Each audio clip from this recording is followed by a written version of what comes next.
नमस्कार, capital TV Uttar Pradesh देख रहे हैं आप और मैं हूं आपके साथ शिवानी रतूरी। प्रदेश कैबिनेट की बैठक में कई अहम फैसले लिए गए हैं जिसमें शासन व्यवस्था से लेकर आम जनता तक सीधे असर देखने को मिलेगा। सरकार ने 10 साल तक की अवधि वाले किराए नामों पर भारी स्टैंप शुल्क और रजिस्ट्री फीस भी बड़ी छूट देकर किराएदारी को सरल और पारदर्शी बनाने की दिशा में महत्वपूर्ण कदम उठाया है। वहीं पहली बार चेयरमैन के लिए लेखपाल पद पर प्रमोशन का रास्ता खोल दिया गया। बागपत में पीपीपी मोड पर मेडिकल कॉलेज के लिए भूमि हस्तांतरण को मंजूरी मिली है, जिससे जिले को पहली बार मेडिकल शिक्षा की सुविधा मिल सकेगी। कुल मिलाकर कैबिनेट के ये निर्णय प्रदेश में पारदर्शिता, प्रशासनिक दक्षता और जन कल्याण की दिशा में नए आयाम स्थापित करते दिख रहे हैं। क्या कुछ हुआ है 4 फैसलों के अंदर, आइए जानते हैं विस्तार से। पहले फैसले की बात करें तो प्रदेश सरकार ने राज्य में किराएदारी को सरल और पारदर्शी बनाने के लिए भी बड़ा फैसला लिया है। कैबिनेट ने 10 वर्ष तक की अवधि के किराएनामा विलेखों पर स्टैंप शुल्क और रजिस्ट्रेशन फीस में छूट मंजूर कर दी है। इसका उद्देश्य यह है कि भवन स्वामी और किराएदार दोनों किराएनामा लिखित रूप में तैयार करें और रजिस्ट्री कराएं, जिससे विवाद कम हो और किराएदारी विनियमन अधिनियम का प्रभावी क्रियान्वयन हो सके। वित्त मंत्री सुरेश खन्ना ने बताया है कि वर्तमान नियमों के अनुसार 1 वर्ष से अधिक अवधि की किराएदारी विलेख की रजिस्ट्री अनिवार्य है, लेकिन आमतौर पर अधिकांश किराएनामे मौखिक होते हैं या यदि लिखित होते भी हैं तो उनकी रजिस्ट्री नहीं कराई जाती। ऐसे मामलों का पता आमतौर पर जीएसटी विभाग और बिजली विभाग जैसी एजेंसियों की पत्रावलियों की जांच में चलता है और बाद में कमी स्टाम्प शुल्क की वसूली की कार्रवाई करनी पड़ती है। ये भी अनिवार्य है कि किराएदारी विलेख की रजिस्ट्री हो या ना हो, उस पर सही स्टैंप शुल्क हर साल में जमा होना चाहिए। सरकार का मानना है कि यदि शुल्क अधिक होता है तो लोग विलेख लिखने और रजिस्ट्री कराने से बचते हैं और इसी वजह से मानक किराएदारी विलेख को बढ़ावा देने और 10 वर्ष तक की अवधि के रेंट एग्रीमेंट को औपचारिक बनाने के लिए शुल्क में व्यापक छूट देने की जरूरत महसूस की गई है। इस छूट प्रणाली के तहत किराएदारी विलेख पर अधिकतम स्टैंप शुल्क और अधिकतम रजिस्ट्रेशन फीस अब निश्चित राशि से अधिक नहीं ली जाएगी।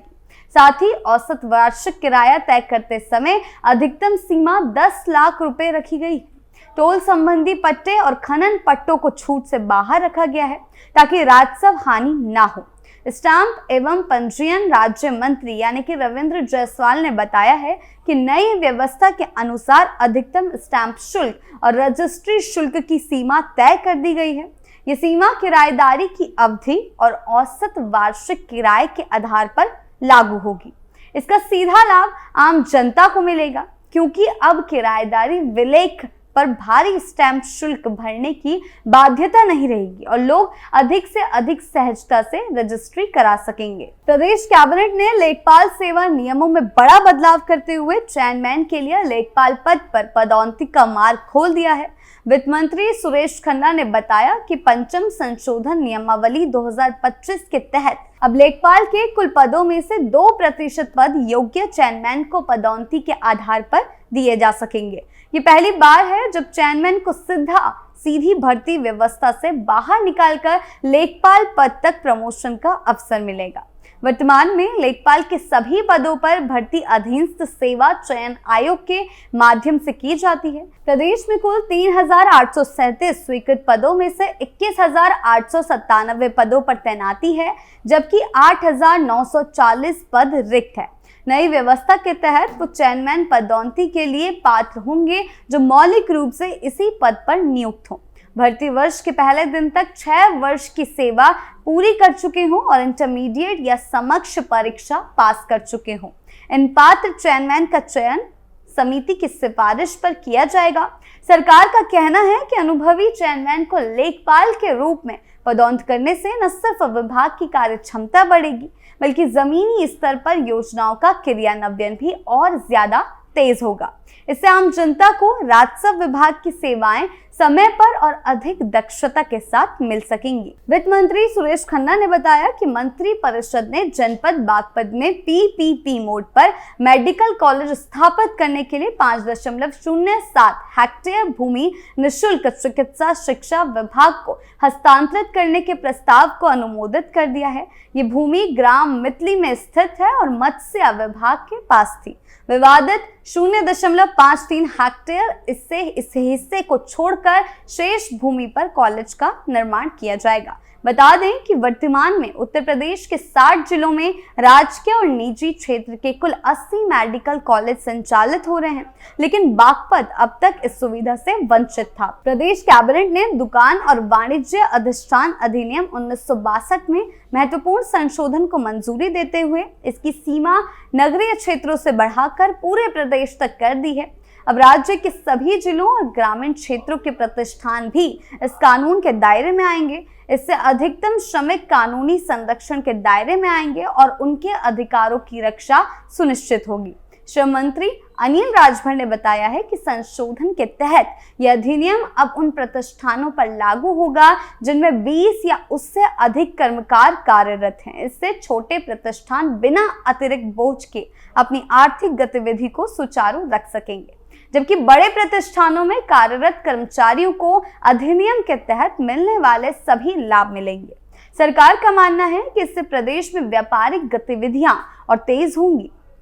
उन्होंने बताया है कि संशोधन का दायरा बढ़ाते हुए सरकार ने चिकित्सकीय इकाइयों जैसे क्लिनिक, पॉलिटेक्निक, प्रसूति गृह, आर्किटेक्ट, कर सलाहकार, तकनीकी सलाहकार, सेवा प्रदाता, सेवा मंच और इसी तरह के अन्य व्यवसायिक प्रतिष्ठानों को भी कानून के अंतर्गत शामिल कर दिया है। इससे इन प्रतिष्ठानों में काम करने वाले कर्मचारियों को भी सुरक्षित कार्य परिस्थितियों और लाभों का अधिकार प्राप्त होगा। उत्तर प्रदेश कैबिनेट ने राज्य में वृद्धावस्था पेंशन को लेकर एक बड़ा निर्णय लिया है। अब पात्र वरिष्ठ नागरिकों को पेंशन के लिए अलग से आवेदन करने की आवश्यकता नहीं होगी।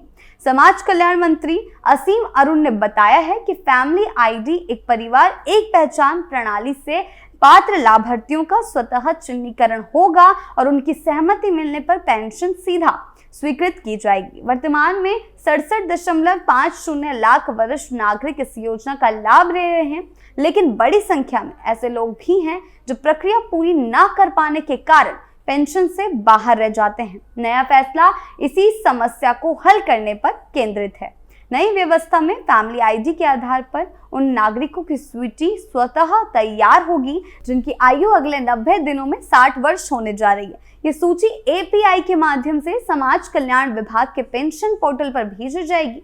विभाग सबसे पहले एसएमएस, व्हाट्सएप और फोन कॉल जैसे डिजिटल माध्यमों से पात्र नागरिकों से सहमति लेगा। जिनकी सहमति डिजिटल रूप से नहीं मिलेगी, उनसे ग्राम पंचायत सहायक, कॉमन सर्विस सेंटर या विभागीय कर्मचारी भौतिक रूप से संपर्क करेंगे। दोनों स्तरों पर सहमति न मिलने पर ऐसे नाम प्रक्रिया से हटा दिए जाएंगे। उन्होंने बताया है कि सहमति मिलने के बाद योजना अधिकारी 15 दिनों के भीतर डिजिटल सिग्नेचर के माध्यम से पेंशन स्वीकृत करेंगे और स्वीकृति पत्र लाभार्थी को डाक से भेजा जाएगा।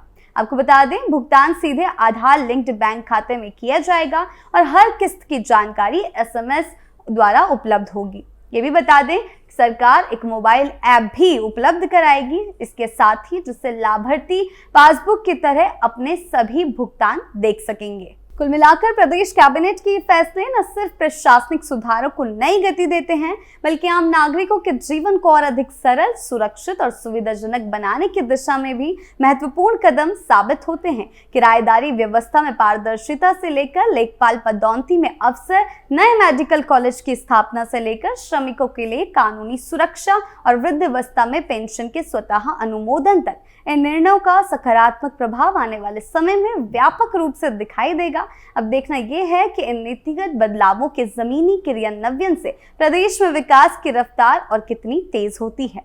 आपकी इस बारे में क्या राय है, हमें कमेंट सेक्शन में जरूर बताएं। नमस्कार।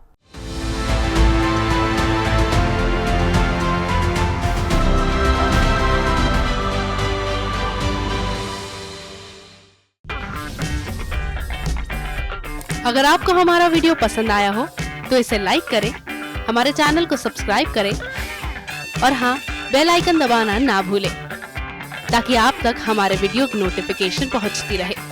आप अपना सुझाव हमें कमेंट बॉक्स में दे सकते हैं। हमारे साथ जुड़ने के लिए शुक्रिया।